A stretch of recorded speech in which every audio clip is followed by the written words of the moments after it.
primeiro ler Juízes, capítulo de número 6, os versículos de número 11 a 17. Vamos ler a palavra do nosso Deus. O chamamento de Gideão nos diz o seguinte: então veio o anjo do Senhor e assentou debaixo do carvalho que está em Ofra, que pertence a Joás, a Abiesrita. E Gideão, seu filho, estava malhando trigo no lagar para o pôr a salvo dos midianitas. Então o anjo do Senhor lhe apareceu e lhe disse: o Senhor é contigo, homem valente. Respondeu-lhe Gideão: ai, Senhor meu, se o Senhor é conosco, por que nos sobreveio tudo isso? E que é feito de todas as suas maravilhas que os nossos pais nos contaram, dizendo: não fez o Senhor subir do Egito? Porém agora o Senhor nos desamparou e nos entregou nas mãos dos midianitas. Então se virou o Senhor para ele e disse: vai nessa tua força e livra Israel das mãos dos midianitas. Porventura não te enviei eu? E ele lhe disse: ai, Senhor meu, como que livrarei Israel? Eis que a minha família é a mais pobre em Manassés, e eu o menor da casa do meu pai. Tornou-lhe o Senhor: já que estou contigo, ferirás os midianitas como se fosse um só homem.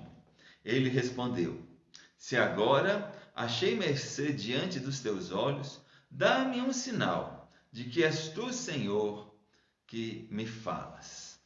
Amém. Juízes, capítulo de número 6, os versículos de número 11 a 17. Algumas semanas atrás, nós estivemos pregando no texto de 1 Crônicas, aquele texto que conta, que Davi cometeu um grave pecado, um pecado movido pela soberba, um pecado movido pelo orgulho, e quis saber qual que era o tamanho do seu exército, qual que era o tamanho das pessoas que estavam com ele, que poderiam ir à guerra, mesmo estando num período de paz, mesmo Deus já havendo livrado Davi de todos os seus inimigos, e por conta disso, Deus oferece a Davi a oportunidade de escolher qual que seria o castigo que ele aceitaria naquela ocasião, por conta daquele grave pecado.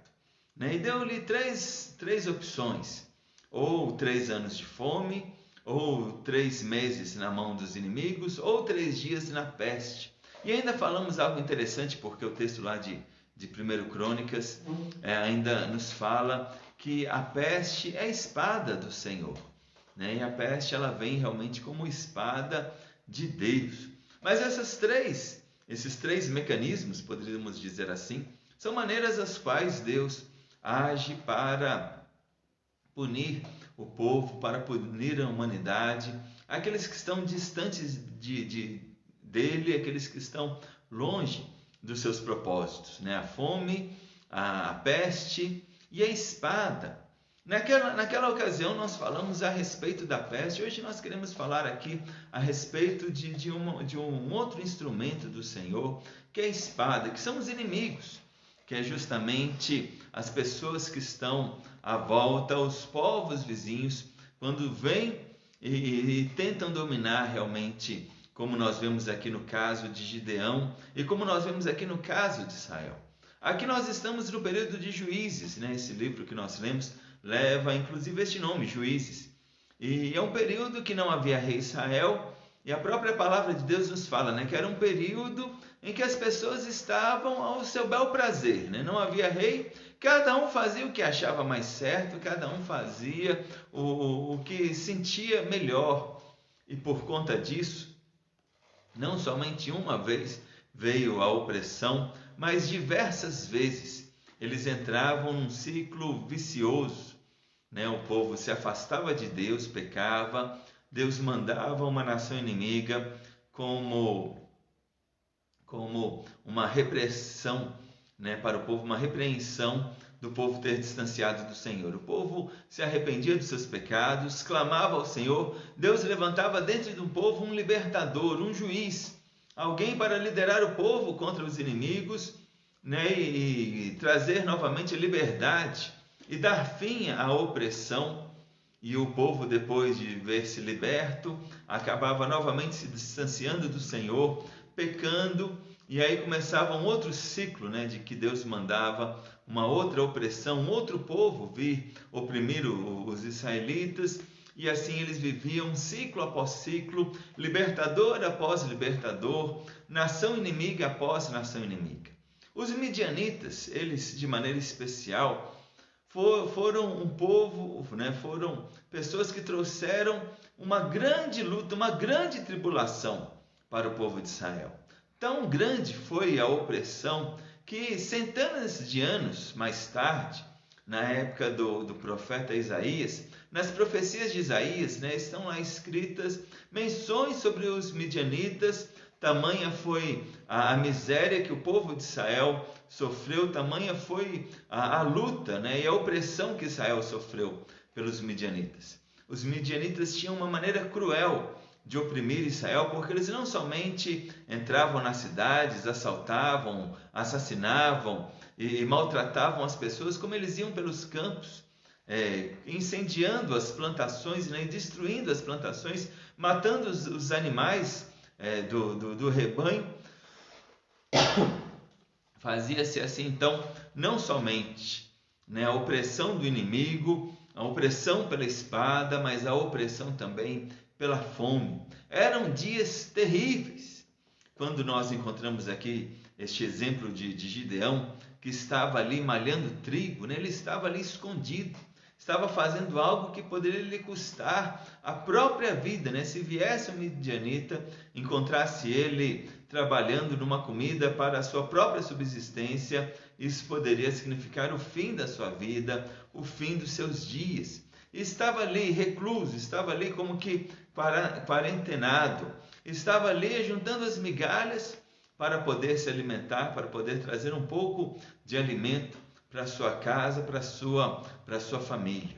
E neste ponto, Deus se apresenta a Gideão, né? Deus chama a Gideão e Deus lhe convoca para um trabalho, né? Para uma grande obra que ele haveria de fazer, né? A história de Gideão é uma história fantástica. Deus levanta um grande exército e mesmo assim, por serem muitas pessoas, Deus manda que a maioria delas voltasse para casa, e daquelas 30.000 pessoas iniciais que se ajuntaram com Gideão, a Bíblia nos fala que foram apenas 300. Ele e mais 300 homens se levantaram contra os midianitas e de uma maneira maravilhosa, sem precisar matar ninguém, eles destruíram o acampamento numa estratégia brilhante. Cercaram os acampamentos, não somente os midianitas, mas outros povos estavam juntos também nesta opressão contra Israel, e eles em 3 grupos de 100 cercaram aquele exército durante a noite, com cântaros, com jarros de barro, com tochas acesas dentro dos vasos, e durante a noite eles quebraram aqueles vasos, tiraram as tochas e gritaram, né? Espada pelo Senhor e por Gideão. E o susto de 300 homens, né, quebrando cântaros, levantando tochas e gritando, fez que toda a multidão dos midianitas, dos demais povos que estavam com ele, se levantassem e começassem a lutar um contra o outro, né? Irmão contra irmão, soldado contra soldado do mesmo pelotão, e assim eles se autodestruíram e Deus trouxe um grande livramento para Gideão. Mas o texto que nós estamos aqui de análise é o início, é o chamado. Era um momento que Gideão ainda não sabia o que Deus tinha preparado para ele e não sabia as maravilhas que seguiriam logo após este momento, né? E é um texto muito interessante, porque Gideão aqui ele se nega do seu chamado, ele está extremamente deprimido, né? Está aqui extremamente confuso com as coisas que aconteciam até aquele instante, e ele estava muito resistente. E quantas vezes nós não estamos assim à semelhança de Gideão? Passamos dias difíceis, passamos dias de pandemia, passamos os dias nos quais nós mesmos nos questionamos pelas coisas que que surgem, pelas coisas que aparecem, pelas lutas que surgem cada dia novas à nossa frente. Estamos temerosos, estamos ansiosos, estamos à semelhança de Gideão, reclusos, tentando ali um pouco trazer um pouco de dignidade para nossa casa, para nossa família, um pouco de pão, né? Mesmo que seja um pouco de farinha, como era o caso aqui desse servo do Senhor. E Deus, ele vem nos trazer um chamado para o despertamento, um chamado realmente para a confiança, né? Um chamado realmente para que possamos agir de maneira efetiva nesses dias e termos esperança concreta nos dias que nos cercam. São 3 chamados que nós temos aqui do Senhor. É interessante que Gideão faz uma série de perguntas e o Senhor não responde nenhuma delas, né? O Senhor, ele não se dá o trabalho de responder, muito pelo contrário, a cada negativa de Gideão, o Senhor reafirma o chamado, o Senhor reafirma o compromisso. Veja aqui, eu vou ler somente nesse texto as palavras do chamado de Deus. É o versículo de número 12, o versículo de número 14 e o versículo de número 16, né? Deus fala assim a Gideão: o Senhor é contigo, homem valente. Vai na tua força e livra Israel das mãos dos midianitas. Porventura não te enviei eu? E o versículo 16: já que estou contigo, ferirás os midianitas como se fosse um só homem. Deus não responde aqui as perguntas que Gideão faz, né, os questionamentos, as dúvidas. Deus, ele dá uma palavra de incentivo, de apoio. A única palavra de Deus, essa palavra de que ele está com Gideão, que Gideão é um homem valente e que com a ajuda de Deus, Gideão iria ser vitorioso naquele grande desafio, naquela grande disputa que eles passavam. E o que eu quero trazer aqui como lição nesta noite, né, dentro dessas perguntas de Gideão, que acredito eu, podem ser perguntas que as pessoas estejam fazendo agora, frente a esta pandemia, estão fazendo agora frente a tantas dificuldades que se apresentam à nossa vida, e baseado nessas perguntas, como Deus fala que estava com Gideão, e como Deus fala que Ele está conosco, né? Eu quero trazer aqui algumas lições realmente para nos dar força, para realmente nos dar esperança no meio de tanta crise, no meio de tanta dificuldade. São 3 respostas dadas por Gideão aqui, versículo de número 13, versículo de número 15 e versículo de número 17. A cada uma dessas respostas quero encontrar aqui uma grande lição para a nossa vida, uma lição de incentivo no meio da tribulação, né? de esperança no meio de tamanha aflição. A primeira delas, versículo de número 13, nós aprendemos aqui que por maior que sejam as dificuldades que nós possamos passar, Deus, ele nunca nos desampara. Deus está sempre conosco. Preste atenção. Gideão faz 2 perguntas no versículo de número 13 e faz uma afirmação, né? Gideão diz o seguinte: ai, Senhor meu, se o Senhor é conosco, por que nos sobreveio tudo isso? E que é feito de todas as suas maravilhas que os nossos pais nos contaram, dizendo: não nos fez o Senhor subir do Egito? Porém agora o Senhor nos desamparou e nos entregou nas mãos dos midianitas. Preste atenção, são 2 perguntas e uma afirmação. Os 2 questionamentos de Gideão não foram respondidos por Deus, mas podemos tirar aqui do próprio texto, do próprio contexto, quais eram essas respostas, né? O que poderíamos dizer a Gideão a respeito de tudo isso? E o que podemos dizer também da nossa vida e da situação que enfrentamos, né? Porque, se o Senhor é conosco, por que tudo isso nos sobreveio? Não é isso que muitos têm questionado? Não é isso que muitas pessoas têm perguntado? Por que passamos por essa luta? Por que passamos por esta tribulação? Algumas pessoas até têm questionado que essa seja a grande tribulação. E eu sinto muito em dizer, meus irmãos, nós não estamos ainda na grande tribulação, nem se compara, não está nem próximo, nem 1/10, quem sabe nem 1/100 da grande luta que há por vir, né? Quando chegar o fim de todas as coisas, estamos passando por mais uma luta, como tantas outras que já aconteceram no decorrer da história, tantas outras pandemias, tantas outras crises financeiras, tantos outros momentos difíceis. A nossa vida, ela é feita justamente desses momentos, de momentos altos e de momentos baixos. Estamos sujeitos a todos os intempéries. A Bíblia mesmo fala, né, que o choro pode durar a noite inteira. O choro faz parte da nossa vida. Mas a alegria vem pela manhã. É pela chuva, pelo vendaval que trazem as águas para regar a terra.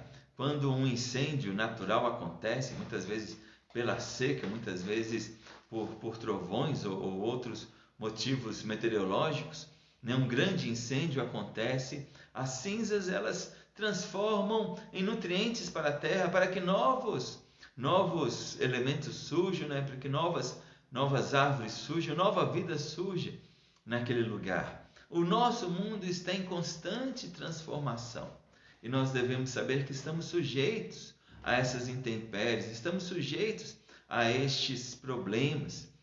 Gideão, ele esqueceu aqui de colocar nesta sua equação os próprios erros e os próprios males provocados pela nação de Israel, né? Por que tudo isso sobreveio? Naquele caso, devido ao próprio erro, ao próprio pecado, porque o povo havia se distanciado do Senhor e por conta disso Deus havia enviado aquela repreensão, né? Deus havia enviado aquele povo para trazer aquela opressão, né? Deus está sempre conosco. Deus, ele cuida da nossa vida, mesmo nas horas mais difíceis, mesmo nos momentos mais complexos. Deus, ele continua conosco, ele continua sendo Deus e ele continua cuidando de cada um de nós. Aqui Gideão, ele questiona os próprios atos que Deus havia realizado no passado. Havia se passado já décadas, quem sabe mais de um século, que eles moravam ali na terra de Canaã, após a conquista de Israel, liderados por Josué. O próprio Gideão não havia participado, né, nem da conquista de Israel, muito menos do exílio do Egito. Mas as histórias ainda estavam presentes. Os seus pais haviam lhe contado de como Deus havia retirado o povo de Israel do Egito com mão poderosa, com braço estendido, como que foram as pragas, como que foi a travessia a seco ao Mar Vermelho, como que foram os alimentos no decorrer dos 40 anos pelo deserto, seja pelo maná, seja pelas cordonizas, quantas bênçãos que Deus havia realizado de maneira maravilhosa até eles chegarem à terra de Canaã, como eles conquistaram a terra de Canaã, pela atuação de Deus e pela ação de Deus. Gideão havia ouvido as histórias, como nós hoje também já ouvimos tantas histórias, não somente de pessoas que estão registradas na Bíblia, né, mas como pessoas no decorrer da história, em tempos mais antigos, em tempos mais próximos, grandes avivamentos, né, há poucos séculos atrás, né, história de homens e mulheres de Deus, da nossa terra, nossos pais, nossos avós, quantas maravilhas essas pessoas nos contaram dos feitos de Deus. Parece que Deus não está conosco. Deus está agindo na nossa vida, meus irmãos. Todos esses feitos, todos esses atos são propósitos de Deus, para que nós possamos trabalhar a nossa fé, para que nós possamos crer nele, para que as pessoas que estão distantes possam se afastar cada vez mais, para as pessoas que estão próximas possam se aproximar cada vez mais do Senhor, né? O último questionamento de Gideão, ele fala assim: porém agora o Senhor não nos desamparou, ou melhor, o Senhor nos desamparou e nos entregou nas mãos dos midianitas. Deus estava ali justamente para falar para Gideão que o momento da opressão havia terminado, que o momento daquela crise havia cessado, que ele seria o instrumento para a revolução, que ele seria um instrumento para a restauração da nação de Israel. Deus, ele usa a nossa vida, ele usa cada um de nós, ele está conosco mesmo nessas horas difíceis, mesmo quando nós questionamos, mesmo quando nós estamos em dúvida, mesmo quando a esperança nos acaba. Mesmo assim, a palavra de Deus fala que Deus continua conosco, Ele continua a nos fortalecer, Ele continua a nos guiar. Primeira lição, então, que temos é que Deus não nos desamparou, Deus, Ele não nos deixou. A segunda lição, vemos aqui versículo de número 14, ou melhor, versículo de número 15, não somente que o Senhor, Ele não nos desamparou, mas nós aprendemos também na palavra de Deus que nós somos muito mais fortes do que às vezes pensamos, ou somos muito mais fortes do que aparentamos. Quantas lutas, quantas tribulações! E quando Deus dá mais uma palavra de incentivo a Gideão, Gideão ele questiona novamente. Preste atenção que são as mesmas palavras que iniciam a frase de Gideão no versículo de número 13 e a frase dele no versículo de número 15. Ele diz: ai, Senhor meu! É um momento de desesperança, é um momento de medo, é um momento de que não tem perspectiva nenhuma para a sua vida. E aqui no versículo 15 ele diz: com que livrarei Israel? Eis que a minha família é a mais pobre em Manassés, e eu o menor da casa do meu pai. Ele estava falando lá de uma tribo pequena, e da tribo pequena havia ali uma família pequena, uma casa pequena, de uma casa pequena era uma família pequena, de uma família pequena ele ainda era o menor, né? Poderíamos dizer assim, que ele era o menor do menor do menor da pequena nação de Israel. O que seria Gideão no meio de tantas coisas?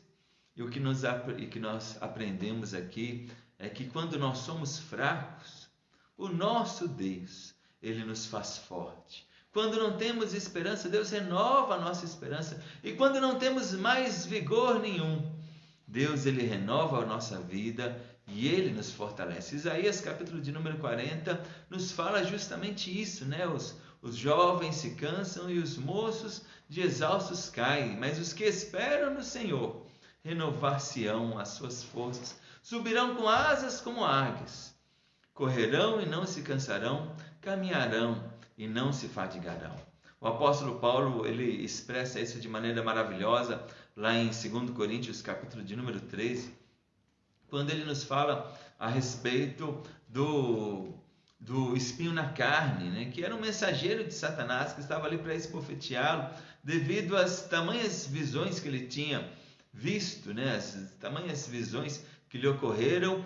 Ele, para não se orgulhar, teve isso que algumas pessoas colocam como uma enfermidade, outras colocam como algum outro problema que ele passava, mas era algo terrível, né? Que ele sentia dores tremendas, não sabemos se dores físicas, dores emocionais ou dores espirituais, e por 3 vezes ele clama ao Senhor para que ele tirasse aquele espinho da carne, e Deus lhe fala: a minha graça te basta, né? Pois nós somos fortalecidos na fraqueza, porque quando somos fracos, aí que somos fortes, nós somos aperfeiçoados nas nossas fraquezas, e devemos confiar em Deus. Quantas vezes nós mesmos já não passamos por horas difíceis, por lutas, e quando olhamos para trás e vemos o tamanho caminho que percorremos e percebemos quem somos nós para termos percorrido esse caminho. É Deus que é conosco, Ele que nos fortalece, Ele que nos guia, Ele que sustenta as nossas mãos para o trabalho, Ele que fortalece os nossos pés para a caminhada. É o Senhor que está conosco. Por isso que é tão importante nesses momentos de luta e de tribulação termos um momento de oração. Imaginem só, meus irmãos, tantos questionamentos que Gideão faz para o Senhor, e nenhum desses questionamentos o Senhor repreende a Gideão. Gideão, ele se apresenta diante de Deus. Gideão, ele abre o seu coração diante de Deus. Ele derrama perante Deus a sua súplica. Ele derrama perante Deus o seu queixume. Ele derrama perante Deus o seu sofrimento. Em nenhum momento Deus repreende a Gideão. Em nenhum momento Deus fala a Gideão. Gideão, você não pode dizer isso. Muito pelo contrário. Mesmo sendo o menor do menor do menor, Gideão era mais forte que todos, porque o Senhor era com ele. Deus já lhe havia chamado de valente. Deus já havia falado que ele haveria de derrotar a todos os medianitas, porque havia sido enviado pelo Senhor, e Deus fala, né, que como estava com ele, Gideão derrotaria todos os medianitas como se fosse um só homem. Gideão não tinha nada, não tinha armas, não tinha um exército, mas ele tinha um Senhor consigo. Quando nós temos Deus na nossa vida, mesmo se exércitos se levantem contra nós, nós seremos mais do que vitoriosos, né? Mesmo se as pessoas se levantem contra nós, se o Senhor é conosco, como nos fala Romanos capítulo de número 8, ninguém há que possa ser contra nós. Se Deus é por nós, quem será contra nós? Ele que não poupou o seu próprio Filho, antes por todos nós o entregou, nos daria juntamente com ele gratuitamente todas as coisas. Nós devemos confiar em Deus e saber que nós somos mais fortes do que realmente aparentamos, ou nós somos mais fortes do que realmente achamos que somos, porque a nossa força não depende de nós, não depende da nossa influência, não depende da quantidade de riqueza que temos ou que conseguimos acumular, não depende da nossa capacidade ao mesmo de falar ou de expressar as nossas palavras. A nossa força vem do Senhor, que fez os céus e a terra. Lembra daquela tão conhecida história de Davi e Golias? Golias tinha todo o armamento, Golias tinha toda a experiência, Golias tinha todo um exército junto de si. Davi não tinha nada, tinha um pedaço de madeira que ele usava como cajado, tinha colhido 5 pedras. Imagine só, ele não precisou nem usar toda a sua munição, mas ele, com a pouca fé que tinha, né, ele achou que poderia errar 1 ou 2 vezes, colocou 5 pedras de garantia ali no seu alforje, mas ele mesmo diz a Golias, né, você vem contra mim com espada, com lança, com escudo, eu vou contra você em nome do Senhor dos Exércitos. E Davi foi vitorioso, porque mesmo sendo menor, mais novo, menos experiente, menos armado, né, tendo maior fraqueza, mesmo assim ele foi vitorioso, porque ele estava com o Senhor dos Exércitos, e é Deus que nos ajuda e que Deus nos fortaleça. A primeira lição nos fala, Deus não nos desampara. A segunda lição que aprendemos com Gideão é que nós somos mais fortes do que aparentamos. E a terceira e última lição, versículo de número 17, Gideão, agora aqui, ele para de fazer as perguntas. Perceba bem, ele não usa mais a expressão, ai Senhor meu. De repente, Gideão começou a ver que a coisa ali estava séria, que quem estava ali junto com ele não era uma outra pessoa, um outro israelita, ou um midianita, ou alguém de um outro lugar distante, quem sabe não. Quem estava ali com ele era o anjo do Senhor. O próprio Deus havia se revelado a Gideão. E aí ele nos traz uma terceira lição. Ele nos fala, né, que vale a pena provar o Senhor. Versículo de número 17, ele fala, se agora achei mercê diante dos teus olhos, dá-me um sinal de que és tu, Senhor, que me falas. Agora, se achei mercê diante do Senhor. Uma coisa que eu fico impressionada com esse texto é que Deus não depende da nossa fé para agir, para mover, nem mesmo na nossa própria vida. Infelizmente, hoje nós vivemos dias que as pessoas pregam muito a respeito da fé na fé. Você tem que crer, e se você crer, as coisas vão acontecer. Você tem que acreditar na sua fé, e a fé na sua fé vai fazer que as coisas aconteçam. Isso aí é algo assim, em primeiro lugar, muito injusto, né? Porque a pessoa chega propondo uma oração que iria ajudar na sua fé, né? Iria te ajudar orando, te ajudar levando a Deus, mas se as coisas não acontecerem da maneira como você gostaria, a culpa não é de quem orou, a culpa é sua, porque você não teve fé, que você tem que usar a fé como se fosse dependente da nossa fé. A fé é algo maravilhoso, a Bíblia fala que a fé move montanhas. Se tivéssemos fé do tamanho de um grão de mostarda, veríamos coisas maravilhosas. Mas Deus nem precisa da nossa fé. Olhe a vida de Gideão. Deus já havia falado 3 vezes, você é um homem valente, não te enviei eu, né? Você irá destruir os midianitas. E uma vez que eu estou contigo, você livrará os midianitas. 3 vezes o Senhor havia falado, ele ainda se questiona, né? Olha, será que eu achei mercê diante dos olhos do Senhor? Será que Deus está realmente comigo? Ele não tinha nem mesmo fé quanto a isso. E ele pede um sinal.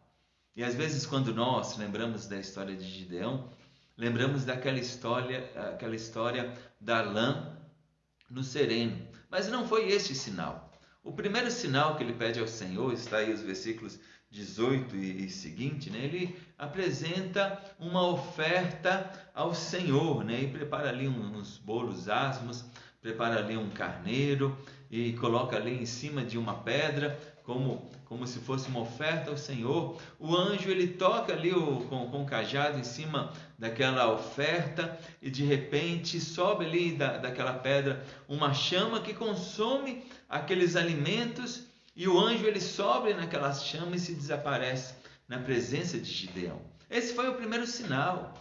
O Gideão, ainda temendo, pede um segundo sinal. Ele coloca uma lã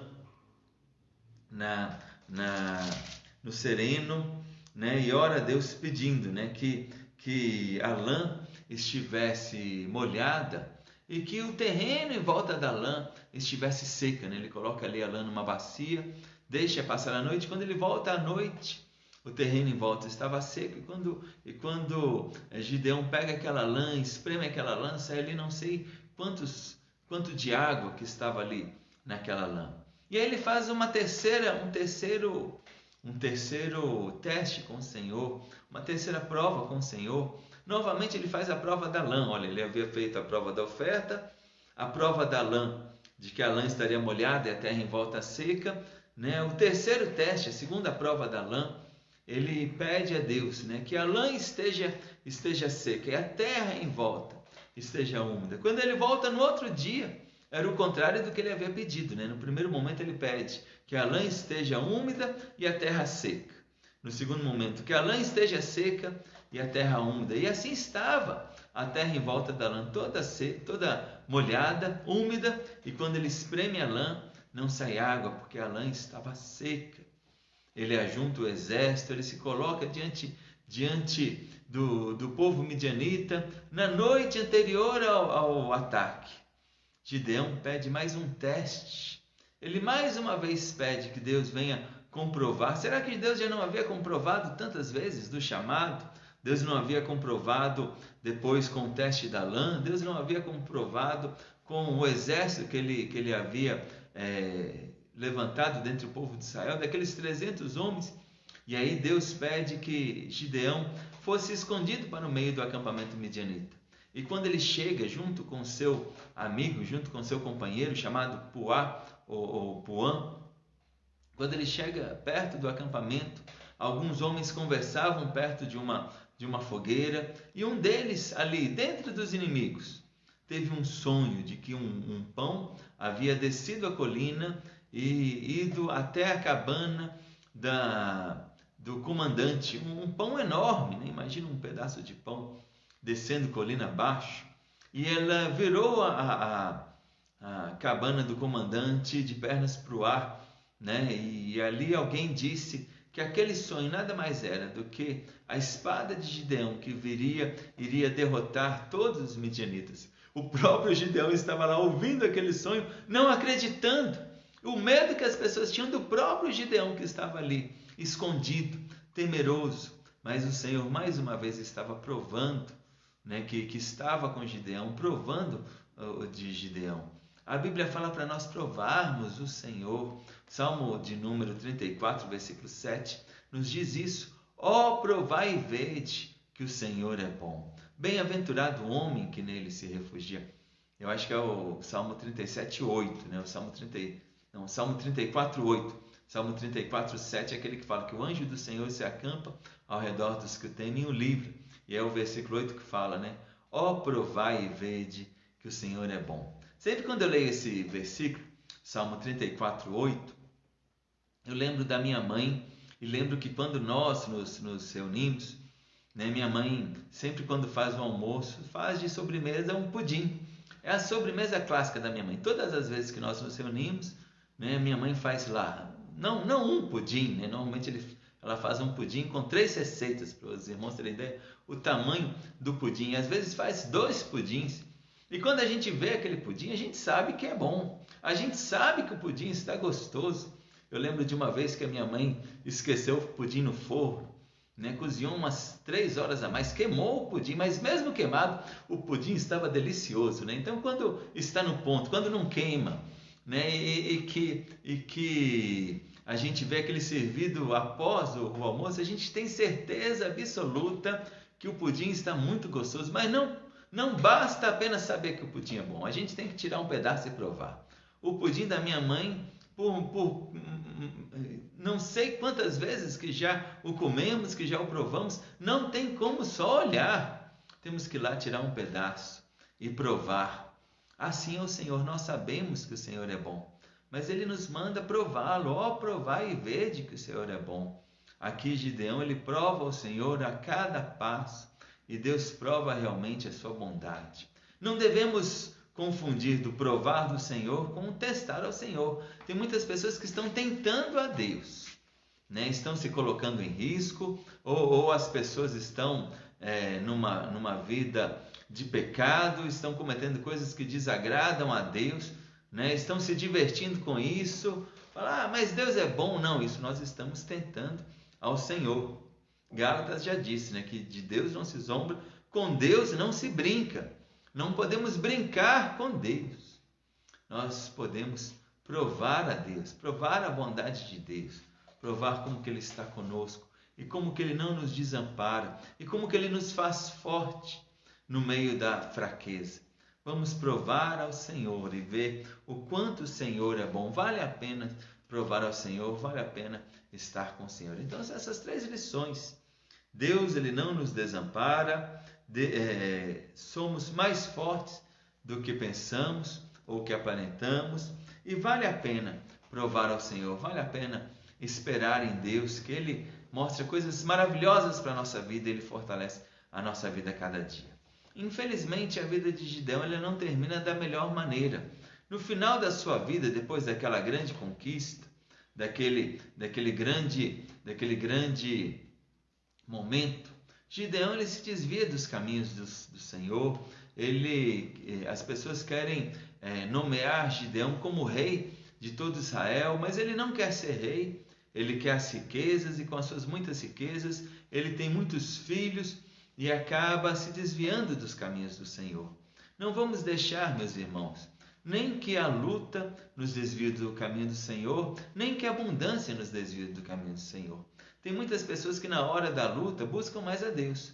Enquanto alguns se escandalizam, outros buscam e outros se firmam nos caminhos do Senhor.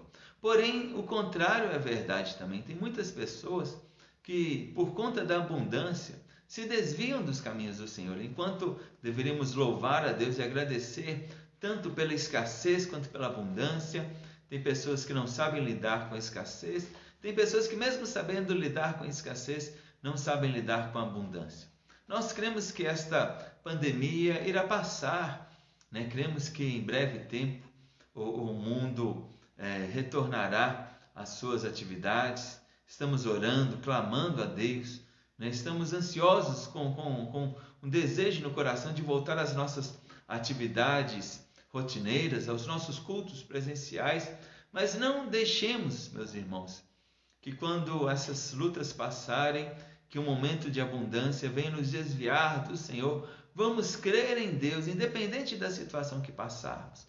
Vamos confiar no Senhor, sabendo que Deus nunca nos desampara, que somos mais fortes do que muitas vezes pensamos e que vale a pena, a todo instante, provar ao Senhor, e Ele realmente fortalecerá a nossa vida a cada dia.